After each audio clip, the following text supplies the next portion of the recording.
Good morning, friends. It is such a good day. I know there is much darkness. I know there is much suffering. I know that the enemy is a roaring lion raging about, looking for whom he may devour. And yet, God is on the move. And if you're overwhelmed or filled with anxiety or terror or rage or just losing it, this is a good place to be, because we are going to be celebrating the goodness of God. We're going to be walking through some very clear testimonies of what God is doing in the midst of the hell that is this invasion of Ukraine, and so that we can be filled with hope, so that we can take that hope and look into the darkness and bring his light. I've said it over and over, but if we are not impressed with God, if we're not seeing what he's doing, when we look at the darkness, we will become impressed with it. And what we're impressed with, we empower. And so we don't want to empower more darkness, right? We don't want to become powerless and in despair. We want to be filled with hope, because then we're going to rise up. We've been talking about how we've been engaging with the Christians on the ground in Ukraine, and those who have taken the position of hope, the place of pushing in to see God's goodness and power. They're rising up with courage. They're going right into the midst of the worst places and bringing life, bringing health, bringing supplies, bringing courage, bringing water, and getting refugees out. They are the light in the darkness, and we want to stand alongside them, but we can't do that if we're impressed with the darkness. So we've got so many praise reports today that we're going to lean into, and then we've got some major prayers, things that we're going to go for, prayer points and prayer strategies. All right, you guys ready? Come on. So first of all, we've talked about this on other days, but they've intercepted communication, because one of the biggest breakdowns for the Russian forces is they have no secure lines of communication. This is why right now 6 senior commanders out of about 20 have already been killed, because normally a commander sits in a secure location far from the battlefield, but because they have no real means of communication, they have to go up to the front to actually get things done, and they're being taken out. But when in those communications, we're hearing things like 50% of the men have frostbite. We're hearing they are too weak to carry what they need, and we have only a couple more days of supplies. This is word for word what somebody was saying. Everything is so messed up. We even got bombed by our own guys. Nobody knows what's going on. Wow, this is where the Russian morale is at. They are completely confused and lost. Some of you guys might remember, I really appreciate so many of you giving us feedback, giving us prayer points, giving us testimonies, giving us news on the ground. Someone sent me something from Brother Andrew talking about the invasion of Czechoslovakia in '68, and what happened is the Russian army was so demoralized because of the negative reaction of the Czech people. The Soviets actually had to remove the entire Soviet army and put a whole new one in place. That's what's happening again. Listen, we have an assassination attempt that was foiled. There was a 25-member death squad that was coming in from Slovakia. It was intercepted in Uzhgorod and totally shut down. But here's the beauty of it. Again, why? Because high-ranking FSB members in Moscow are selling them out. They're giving them in. We've talked about this, that the snake would turn on itself. It's happening. It's happening. One of the beautiful things is in the very first days of the war, on the 26th of February, the Russians took out the Irpin reservoir dam on the Irpin River. And some of you guys know where Irpin is. That's one of the suburbs to the northwest of Kyiv. Well, guess what happened? It came back on them, right? You know, one of the things I've been praying is what Proverbs talks about again, that the hole, you would fall into the hole you dug, the pit you dug for others. And that's what happened, is the water has flooded in such a way that it's blocked the Russian advance. The port of Berdyansk, one of the first small towns that was taken was Berdyansk. It's a main port there on the Sea of Azov, and it's a way that they've been getting troops and supplies into the siege of Mariupol. Well, guess what? It's been attacked by the Ukrainians, and it's under fire as far as we can tell, but it is under fire. We're not sure the details how that came about. Oh, come on. Thank you, Amanda. Amanda just posted scriptures to pray. Man, if you're really struggling and you're impressed with the darkness, one of the most powerful ways you can encourage yourself is dig into the scriptures and get God's perspective, man. Over and over again in the scriptures, we also have a list of memorable battles in scripture. God invades. God has options we know not of. And grounding yourself in the scriptures is one of the most powerful ways to restore hope and get a perspective so you can pray well. All right, listen, Zelensky has lowered the gauntlet. As we talked about today, there's three main summits. The EU, the G7, and NATO are all happening today in Brussels, Belgium. And what those are is they have been talking about coming up with a combined, unified front. They're not like, it's been hit and miss. What are they all going to say? And now it's starting to come out. The EU has declared absolutely, how do they put it? They put it, you come to me, I've got to find it. The EU has declared that they said that European Council calls on all countries to align with those sanctions, and any attempts to circumvent sanctions or aid Russia by other means must be stopped. They're getting a very united front, and the sanctions are being jacked to 11. We're now taking out most mid-level, high-level politicians. The oligarchs, there were, like I said, there's 96 of them. They're getting more and more of them, but also the oligarchs' kids and wives, and really putting some pressure where it hurts. Listen, there's a massive exodus out of Russia. Already 250,000 Russians have fled. 70 to 100,000 of those are tech workers who they're fleeing because they see what's happening, and they also recognize how absolutely contrary to a life what Russia is doing.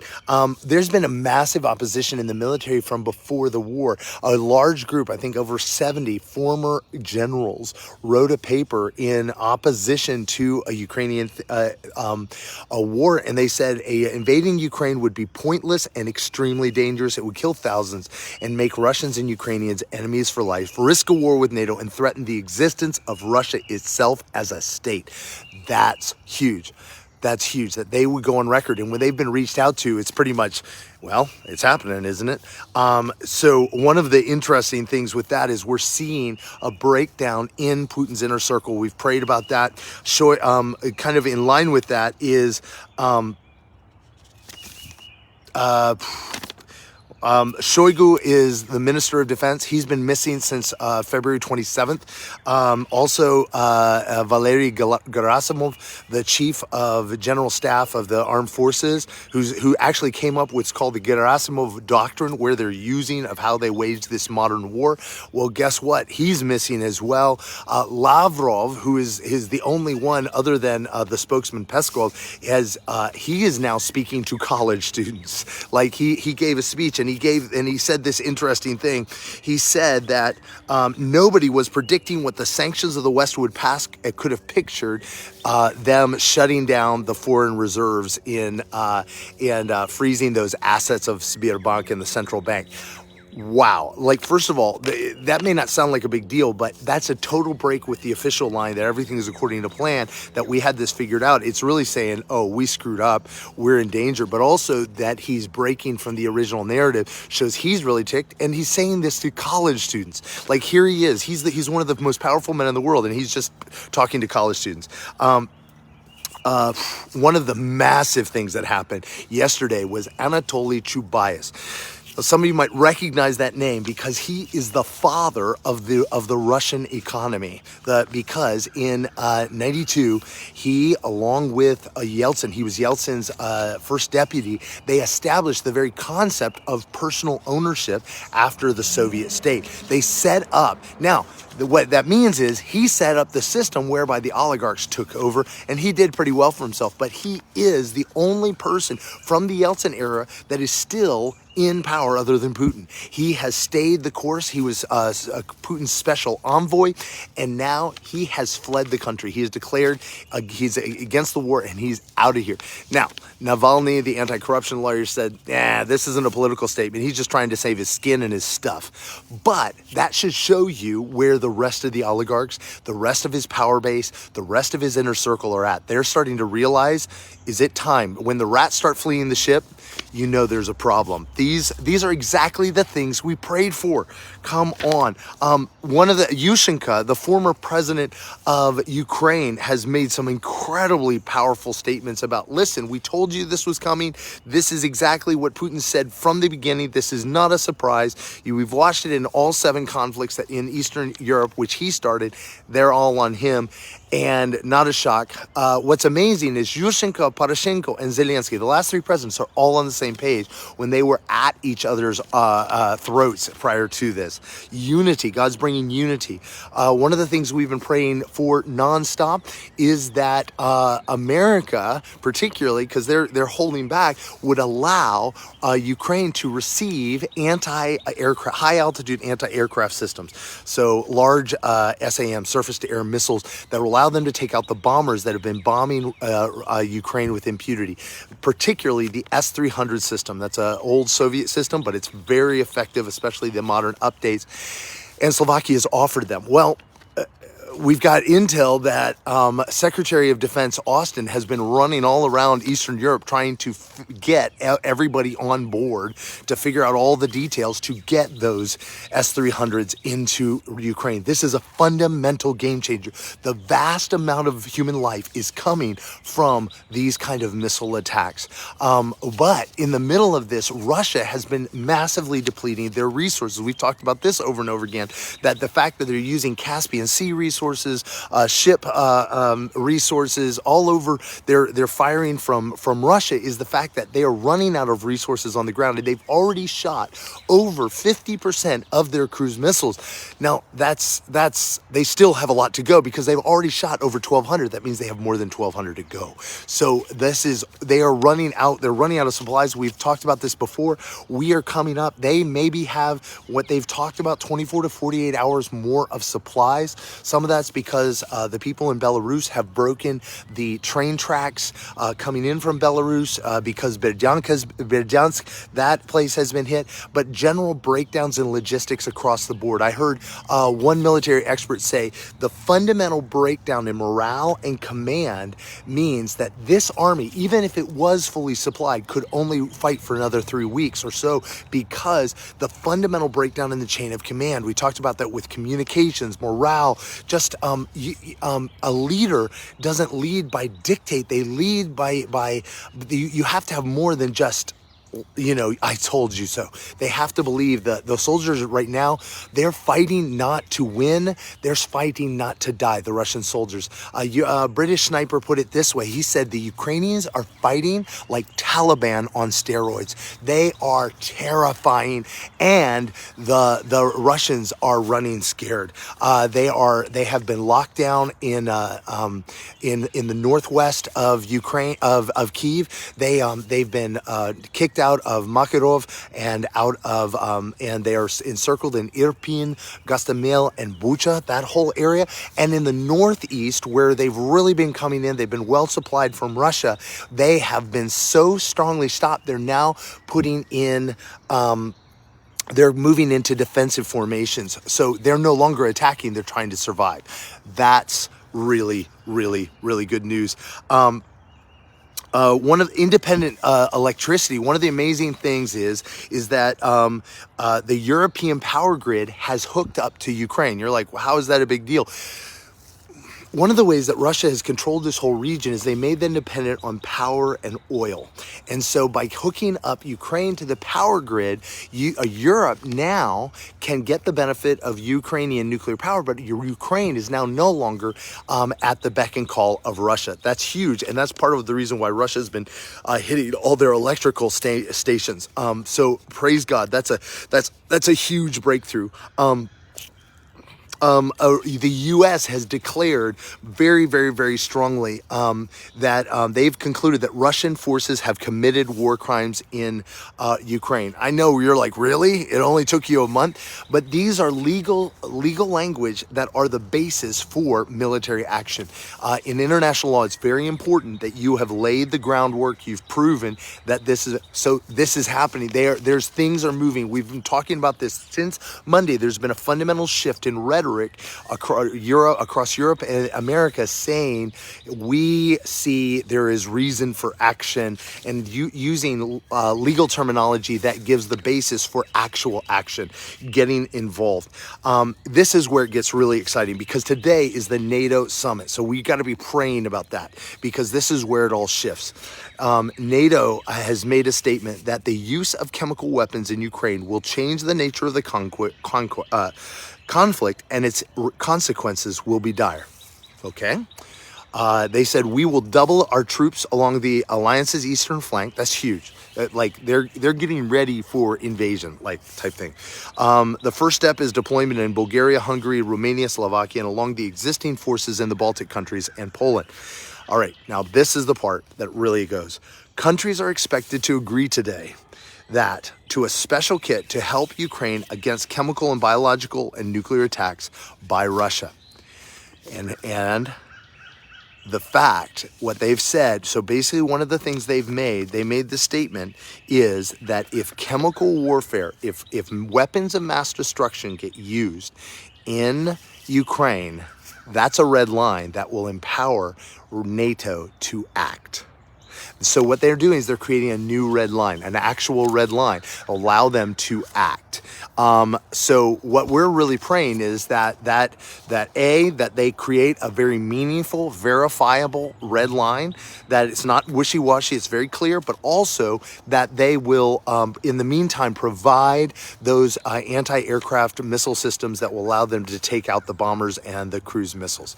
All right, come on, there's good stuff happening. So much good things, so many good things. In military aid, Britain is providing 6,000 defensive missiles and extra funds, and the U.S. has already completed the delivery of $350 million in military aid. They're about to start providing the $800 million of military aid they've already enlisted.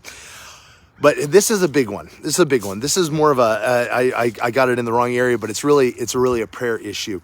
Russia is now demanding payments for its oil in rubles. They're trying to circumvent the thing. Why is this important? Because the reality is many of the countries in Europe are heavily dependent on Russian oil. Lithuania is 83% dependent. That's part of the reason why it's been indicated that Lithuania is the next target for Russia after Ukraine.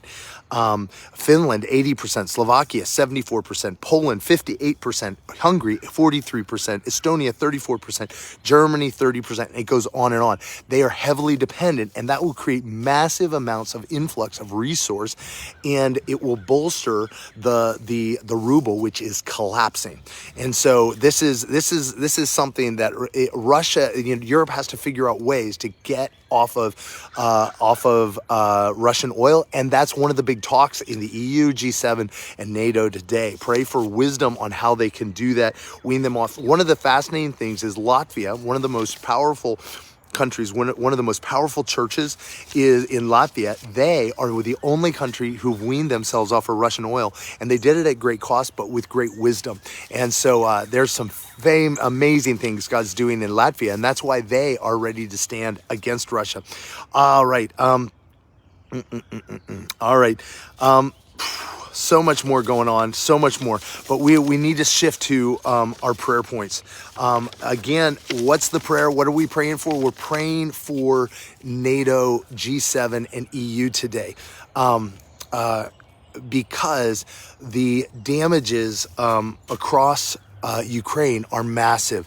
As we've been talking with our friends on the ground, Lilia and Vladimir in Dnipro, who have Good News Church there, they were just absolutely overwhelmed with refugees yesterday. People coming in, having not had clean water for upwards of a week, drinking out of rivers and swamps. One of the most exciting things for them was just to drink water. These are people from a fundamentally first world country, and here they are literally just drinking out of swamps. Just the children that they've been able to help and get out. But one of the things to pray for is those who are out there helping, that they would have the means, they would have the supplies, but also they'd have the support. Like Vladimir and Lilia lost 2 vehicles yesterday just in accidents and breakdowns and things like that, and there's not necessarily the way to get those back up and running quickly. And so we need to pray for supernatural support for them, but also pray for supernatural supernatural wisdom of how to make connections. One of those things we celebrated yesterday is the supernatural unity that's happening among the churches that are rising up in courage and hope and peace. They are just coming together, and they are, hey, listen, I know who needs it. Hey, I've got this resource. Let's do this. And there's no competition. There's literally the unity that Jesus said, they will know you are my disciples by your love. And that's happening. And so continue to pray that no division would be allowed to exist, and that everyone would find their place in the battle and rise up. Pray, continue. Worship is beginning to arise in Ukraine.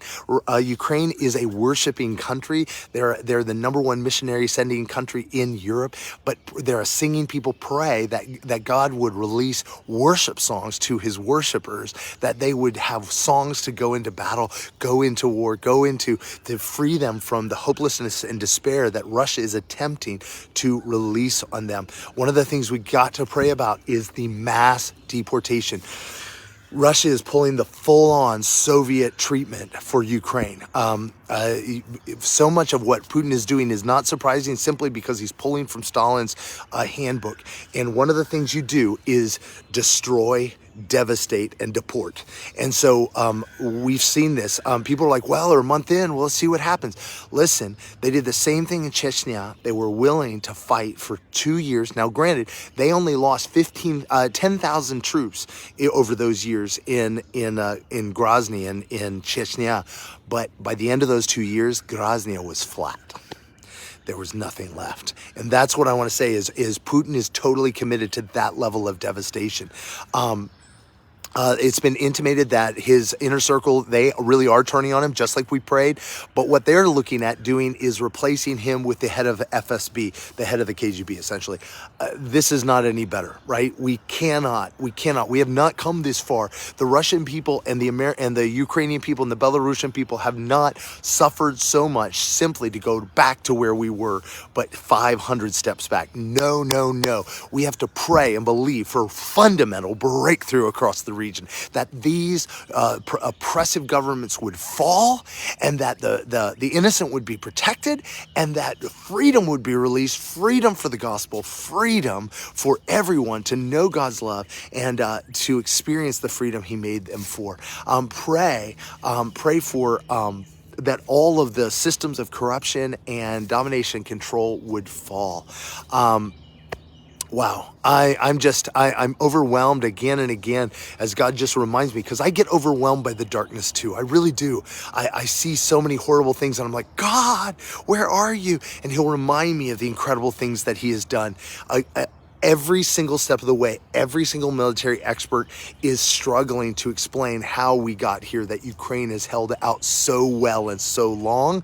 And in fact, that's the shock. Now, they're going to cover themselves and write history backwards. But if you read what they said in the first few days, you'll realize they cannot explain what has happened here.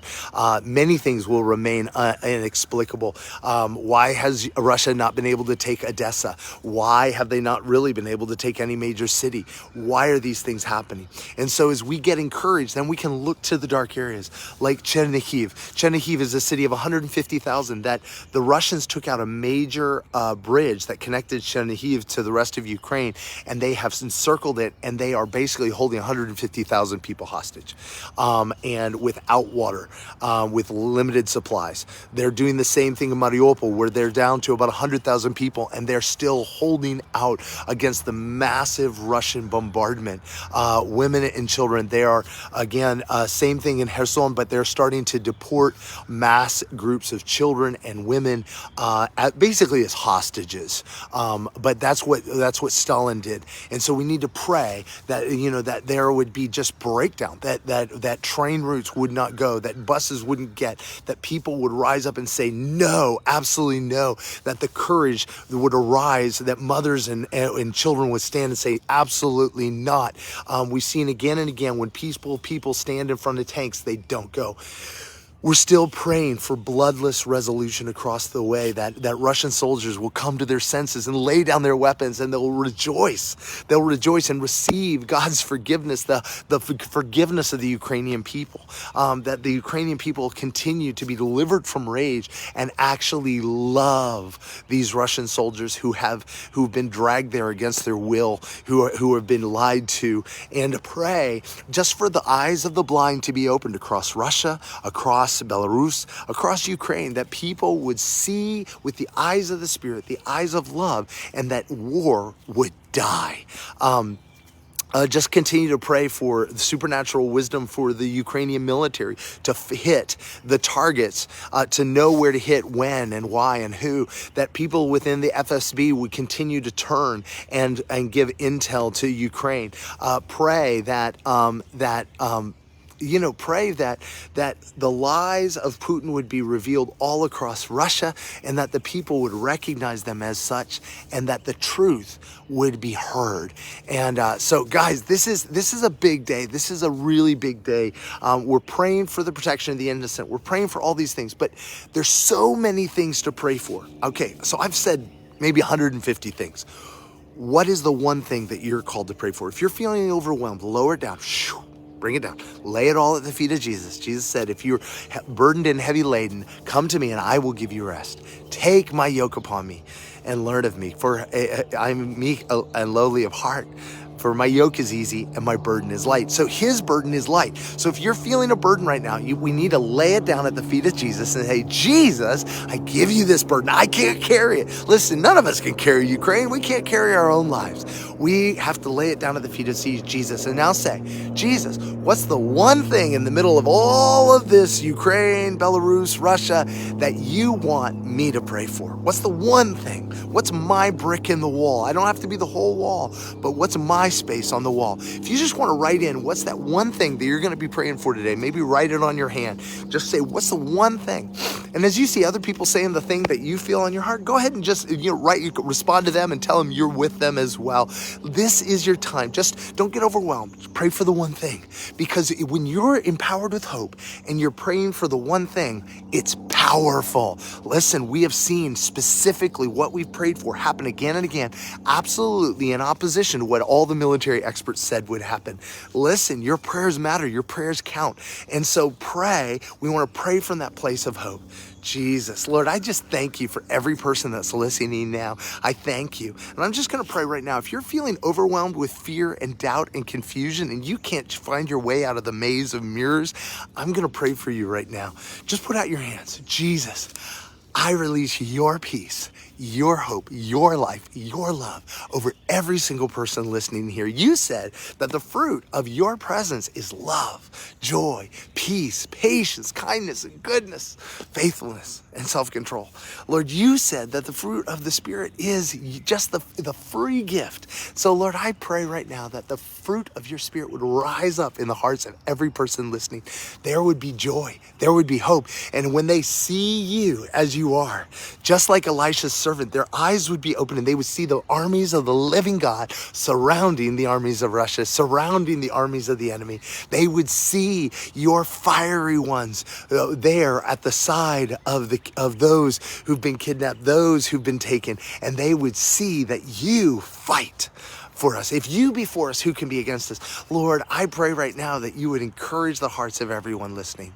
Wow. If your heart is being encouraged in something, why don't you just write what you're being encouraged with? Maybe it's joy, maybe it's peace, maybe it's hope, maybe it's power, maybe it's the power to pray. I don't know.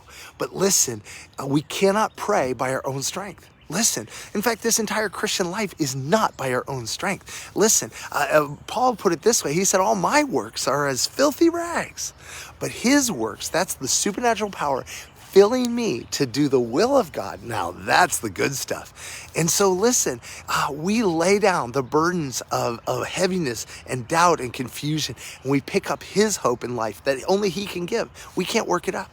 And so one of the things I want to really pray for you, with you guys is some of you guys, you're like, wow, I've never had that. Maybe even you've been a Christian or you've been in a church for years, but you've never experienced the power of God on the inside, empowering, filling you with love, joy, life, and peace. Well, guess what? Think of it as this. You have a Christmas present under the Christmas tree and you haven't opened it. Would you like to open it now? Would you like to receive the free gift of his life inside of you? His life in place of yours? That's why he died on the cross. To that all of who we are, our hopelessness and helplessness would die. That his life would come and live in and through us. That we would be united to God and therefore be able to live the life we've been called to do. If you want to pray with me for that, just pray. Jesus, I give you my life. I couldn't take care of it anyway. I couldn't protect myself anyway. I couldn't deal with the pain and the guilt and the shame and the doubt and fear. I give it all to you. Lord, I receive your life in my place. Lord, I'm unable to live this life. And so I ask you for your life to live in and through me, to empower me with your spirit, to pour out your love into my heart and through me then to the world, that I would be filled with you. Wow. If you just said yes to him, just say, I did it. I did it. And let the love of God begin to fill your heart. This is something only he can do. It's a supernatural life we've been called to. And if I look full of joy and hope, it's simply because of Jesus. I don't have this. Before I knew this life on the inside, I was grumpy. I might have been in my 20s, but I might as well have been 85 years old. I was grumpy. But when his life comes, joy and peace and hope comes, even in the pit of hell. We talked about this yesterday, that in the Philippian jail in Acts 16, Paul and Silas, they've been beaten. The flesh has been ripped off their bodies. They've been thrown into a disease-infested, manure-filled pit of darkness. They can't see anything, can't do anything, chained. And yet, they began to worship. A worship so mighty that it broke that prison cell wide open. Listen, that's the kind of God we serve. I want to say also, if you're struggling with hope, I would find some worship. A great song that's out right now is called Lion by Brandon Lake. Go ahead, grab hold of that and worship our God. It changes everything. If you're looking for these updates again, there's so many more than I can have time to tell you all of the praise reports or even the things to pray for. Some of you mentioned like the Syrian fighters, things like that. Yeah, go ahead. You can go to ariselife.org/Ukraine. There's, you're going to see a whole list of these. You can read them, but also if you scroll to the bottom, you can right click on any date and save as a PDF. And there you go. Come on. Yes. So many good prayers that you guys are praying. I'm loving it. I really love what you guys are praying for. Also, though, if you'd like to be a part of helping us support Vladimir and Lilia as they are working right in the middle of all of these war zones, from the heart of Ukraine and Dnipro and Kharkov, go ahead. You can go. There's a link on that page to give, to help, and 100% of that money goes to them. We're sending another 12,000 plus to them today.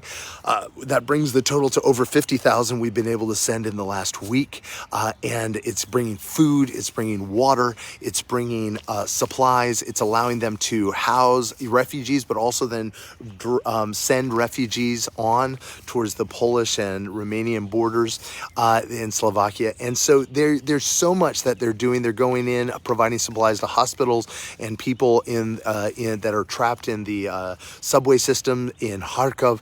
There's so many ways that they're helping people, and we just want to get alongside them. So if you want to be a part of that, go ahead and go there. Oh, thank you, Amanda. By the way, we have an amazing team right here of people. Amanda is one of them, Amanda Connor, Gary Phillips, Scott and Sabrina Turner, Shannon Lewis, Lisa Darden, I'm forgetting somebody, Mariana Sikovsky. If any of these people, if you need prayer for anything, these people are willing, I love to pray for you. We are seeing people healed of things left and right. We're seeing breakthroughs for so many people. And if you have been healed, you have experienced a breakthrough, go ahead and put that down. Oh, someone to put it in the Lion of Judah. Thank you so much. Lion by Brandon Lake. Come on.